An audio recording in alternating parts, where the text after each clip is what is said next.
Today we're going to be making a low sugar strawberry jam that you actually store in the freezer. So let's get started.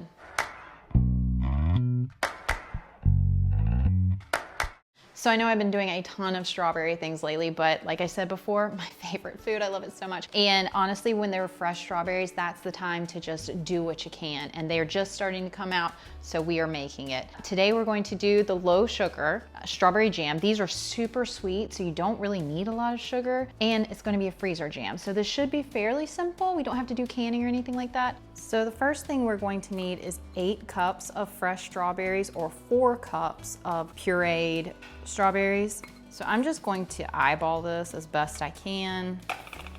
Try not to lose count. And one good thing about strawberry freezer jam, if you're wanting to start prepping, but you're not really ready to take the leap and try to can, you can do something like this where you are storing it in the freezer or you're preserving it in the freezer. I need to do this before I lose track of how many cups I'm doing in here. 7, last one. All right, we're gonna do that and then just a couple for good measure. When we puree it, make sure we have 4 cups. So I did wash these really good, make sure, because they are fresh and they had a little bit of sand on them, so I washed them really well, made sure all of that was off, because all we're gonna do is pulse this in the food processor. So I don't have to cut these up small or anything, I just need to take the tops off. I think this is probably the most tedious part, is just prepping all of your stuff when you're doing jams and things like that, but it's so worth it, especially when the stuff is in season and it's, you know, tasting its best. Okay, I decided to grab an apron for this next part because we're actually going to put the strawberries into a food processor, and it says to blend them until they're pretty much pureed, but just have a little bit of texture left to it. So going to do that, and we need the equivalent of 4 cups of pureed strawberries, or mostly pureed, little texture. Let's start with that.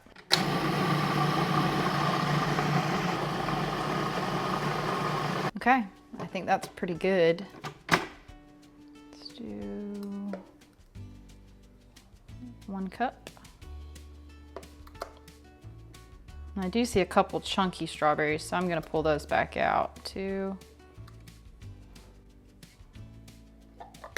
Whoops, not smart.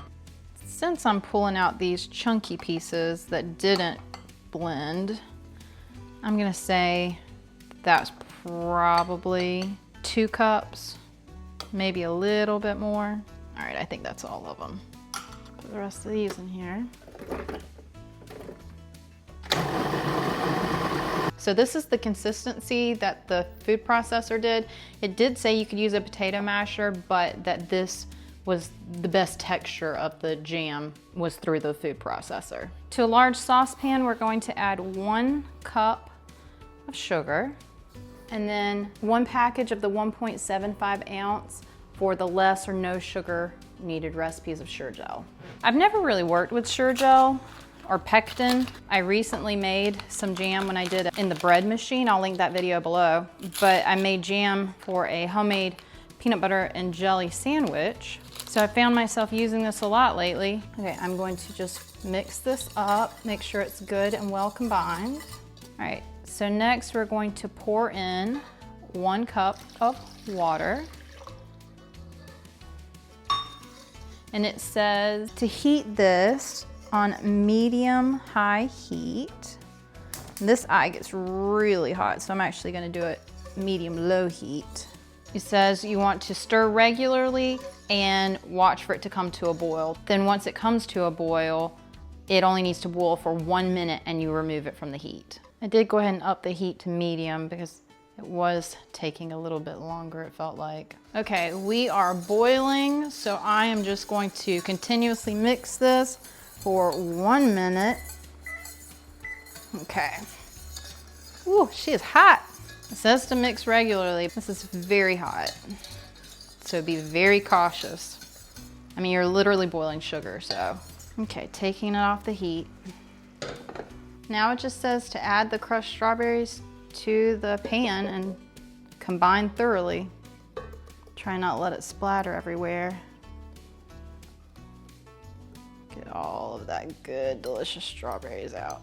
Then I'm just going to mix this until it is thoroughly combined. It smells good. So for this next part, we're going to transfer them into a freezer safe container, and I am just using these little deli cups because they're, you know, won't break potentially if it expands or anything like that. So we're gonna try them in this.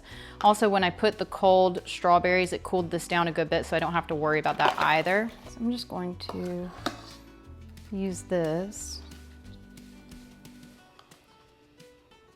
and put about a cup in each one of these. Yeah, that should be good. My friend made some strawberry freezer jam a long time ago, and it was so good, and that's kind of why my mom and I wanted to make it, because we really like it like on cottage cheese or yogurt. It's almost like an ice cream topper. Oh, it's so good. So as you can see, this made about 6 of the 8-ounce food container, like storage prep containers. It says that you could use mason jars with lids. I've always heard that glass could break in the freezer, so that's why we want to do these, but you could try, you know, whatever you feel comfortable with. But yeah, I'm gonna get lids on these, and it says to let them sit to come to room temperature before we put them in the freezer. You do kind of have to be careful pressing these. The sides of them are not unbreakable. Before we get to the taste test, I did want to just say I thought that this recipe overall was pretty easy. My mom has made jam for years, and I did ask, and she said jam really isn't that hard. I did think this recipe turned out great. So if you're looking for one and wanting to try it, I highly suggest this one. Now on to the taste test. Okay, just going to put these in the freezer, and ooh, if I can get it one-handed. Let these freeze overnight, and then I'll pull it out and taste it maybe on some cottage cheese and make sure that this recipe is a good one. So when you're ready for jam, all you have to do is take it out of the freezer, put it in the fridge. You can eat it frozen. I do that all the time. But if you actually want jam for like toast or bagels or peanut butter and jelly or anything like that, you can just take it out of the freezer, put it in the fridge, and let it sit like overnight. And then it'll be good for 3 to 4 weeks per Google in the fridge. Okay, it is the next morning, so I want to show you the consistency of the freezer jam. It looks really icy and hard, but it's actually not that hard, and this is fresh out the freezer. But it does have kind of that slushy feel or consistency. I love this on cottage cheese. It's probably my favorite. It just gives it kind of a dessert feel. Let me taste this one and see if this recipe is good. Oh yeah. This is really, really good. Very delicious. It's very sweet. I think part of that, I did do a low sugar, but part of this is probably the fact that the strawberries themselves are very sweet. And I don't know that you could cut the sugar because the pectin needs sugar. Maybe could do like a no sugar version. I don't know. Very good. Highly suggest try it on cottage cheese or yogurt or ice cream. You really could put it on anything. It's so good. All right, until next time, thanks, bye.